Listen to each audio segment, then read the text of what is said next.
is there no comment to that?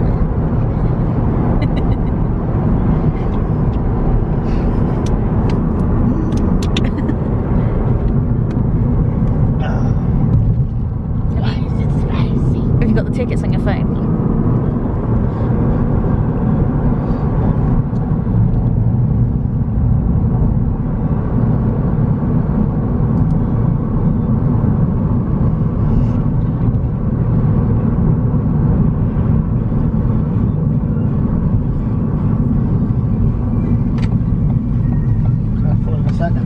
Straight on. Nearly, yeah, bloody nearly got me.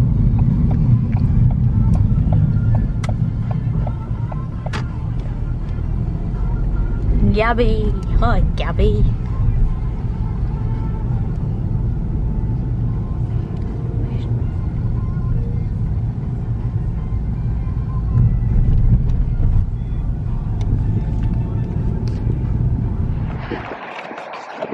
Here we are, back again. Hello, sausage.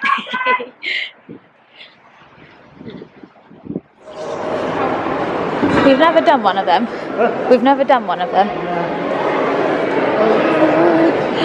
Oh my goodness.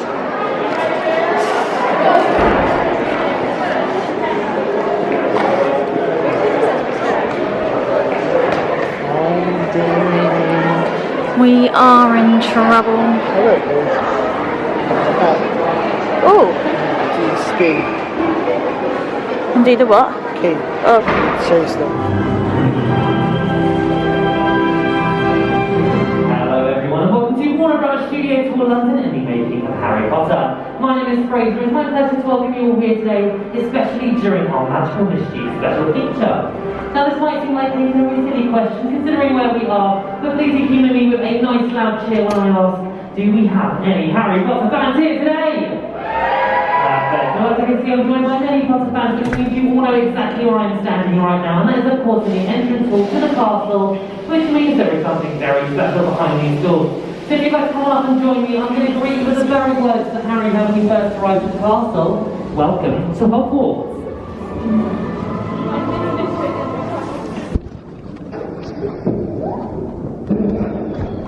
And if you'd like to talk George Weasley, who you can see flying above your heads in their original costume, interrupted those OW exams with a colourful but chaotic fireworks display. Now if you make your way in through those great hall doors just so we can get them shut behind you, they do make for a fantastic, and just like it was during filming, it swings live all day on set for us. I realised I was zoomed in then, and I'm not getting anything. Just like it was during filming. Now from one special effect to another, come right to the top here. So it's going to go in 3, 2, 1. Perfect. Now how we did that is we drilled a small hole into the top of the table and hidden underneath an air cannon. When we push the button, it triggers the air cannon, sending those exam papers flying. I'm sure you can imagine how impressive that was during filming when we had all 50 exam tests flying down the skies from Great School. Now, just like Harry, Ron and Hermione would have done, you would just walk through the Great Hall doors, down the centre aisle and up to the top of the Great Hall.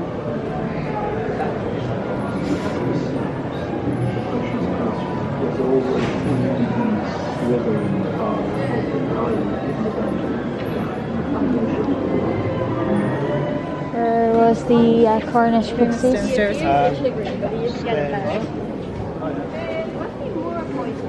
I've seen it already. Have you seen it? How can you see it? Oh, I see it. No, I don't. I lied.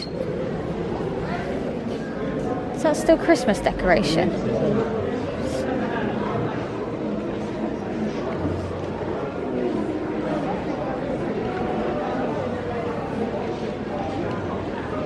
Look at those marbles.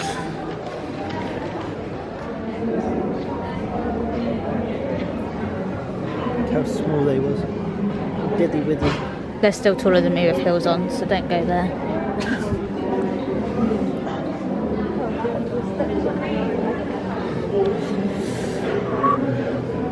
Ooh. I feel like it's never been that open before. No? No. Oh no.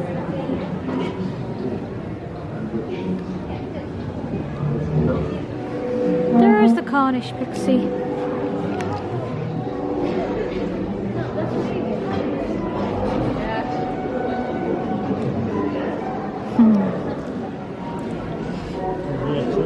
rock about. Look at the Beatles. It does.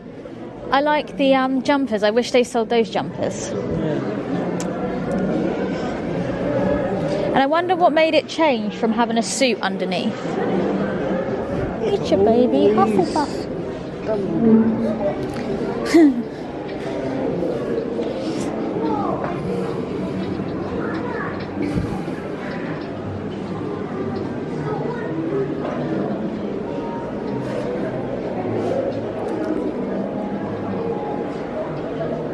Never noticed that before. You got Gryffindor, Slytherin, Ravenclaw, and Hufflepuff.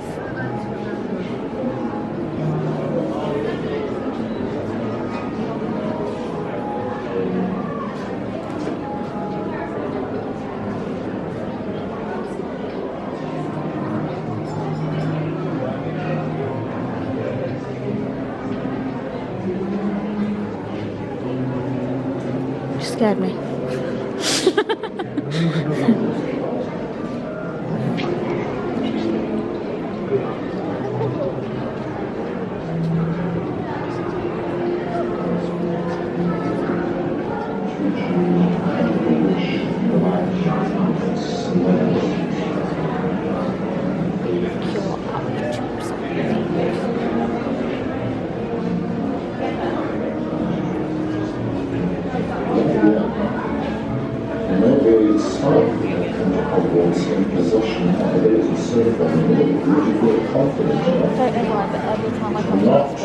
And I see his posture, I feel like it will look up at him.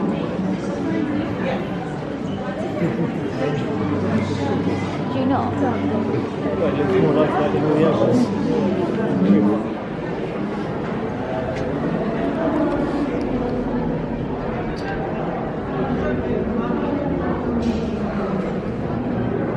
Everyone wants to look through the main door, but what they don't realise is you get a really good view through it. Terrific.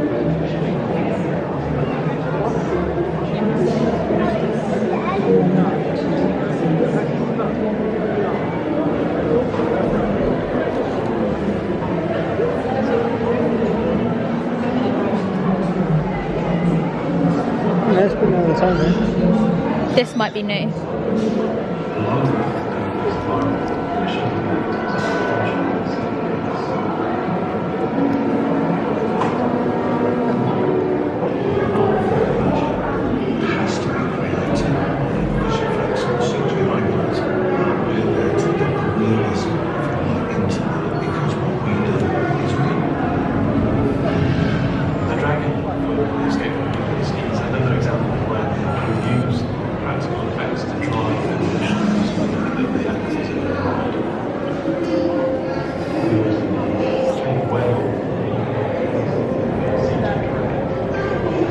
Not working at the moment.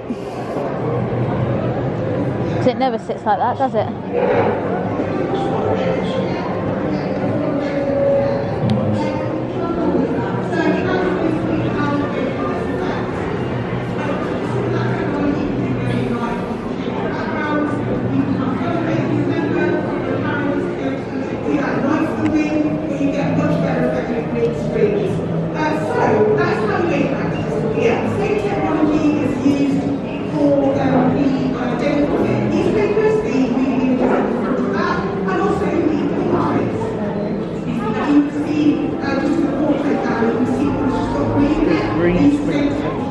Excellent. Hello. So I hope we've been enjoying our tour so far. Now, as you come through J-Stage, you've probably already seen a number of special and practical effects so far in some of the sets. So these are things like the self-scary conference in the Potions classroom, or the knitting needles in the burrow, even the walking willow just over there. These are all great examples of special effects. Now, the difference between special and visual effects: special effects are live action rigged effects that happen on set during filming at that time. So explosions, fire, anything that moves in a technical way. Whereas visual effects are all done on computers, usually later on in post-production, also known as CGI. But in this case, I have quite a recognisable special effect with me from the the very first film. So you might remember, of course, when all those vans come and deliver thousands of letters from the rest of Harry at number 4. So they did this by ringing up an old letter sorting machine from a post office and connecting it to the back of the door, lining it up with the post box.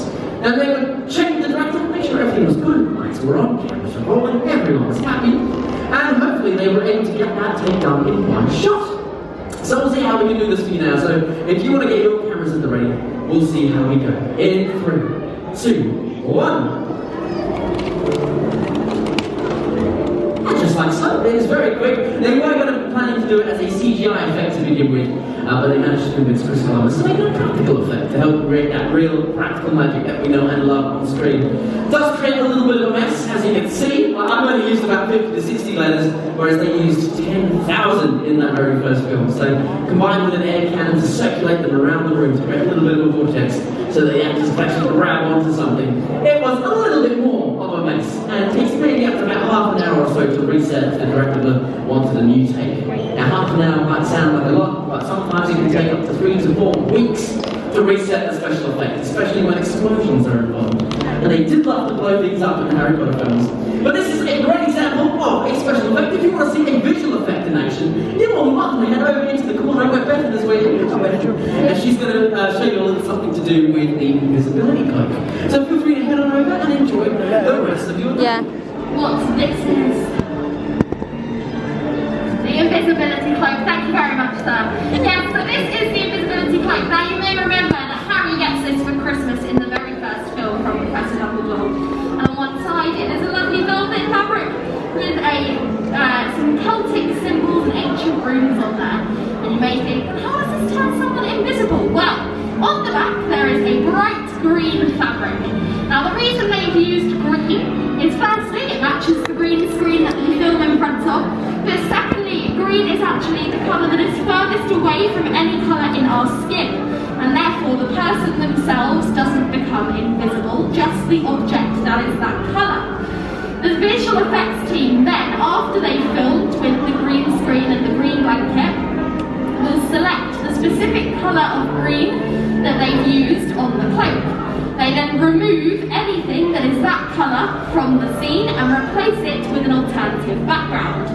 So when they're filming, it would look a little bit like this, with Harry behind the invisibility cloak, and he just looks like a person under a green blanket. However, with the magic of technology, we can be transported to the Gryffindor common room. Now this is what it would look like on the computer after they finish filming. It starts as a cloak, but when you turn it inside out, you become invisible because that colour of green is selected to disappear, and therefore it just shows the background behind it. Now you can see a few little shades of green at the bottom. These would have been edited out in post-production, as it's a lot easier to edit out one colour than it is to edit out a whole human. And for any cases where you may see a little bit of the cloak showing, they'd have used a cloak that was green both on the outside and the inside. There were actually 3 different invisibility cloaks made.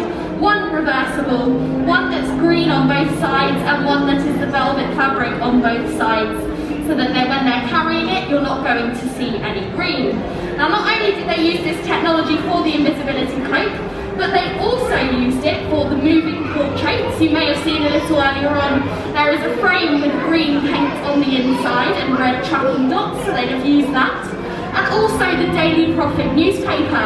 Whenever there is a moving photo in the newspaper, that's actually just a green square of paper with red tracking dots on, and they add the video on after filming. You can actually see one of the Daily Prophets with that green square a little bit later on in one of the carriages of the Hogwarts Express. Now thank you very much for listening to my demonstration. You are now free to go and explore the rest of your tour and the rest of Magical Mischief. I hope you have a lovely Because you guys are really nice. I'm going to hand you one secretly. Thank you so much. But if I do it on stage, then everyone's going to go. Thank you so much. People ask, and they're really nice about it. So I can tell you're a fan. Obviously, costume, but perfect. Thank you. Thank you. Can you pop it in my bag? In the front bit with my medical bits. Are you going to go in? You just fold it. That's right, I'll do it. Is it him? Really, but fairly well. I can break it and ruin it. You can break it and ruin it yourself. She's gonna break it. Oh, look at the zoom in there. As I really zoomed in.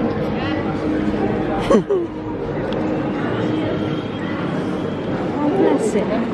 Huh? Bless him. Yeah. Because he knows we're the special ones.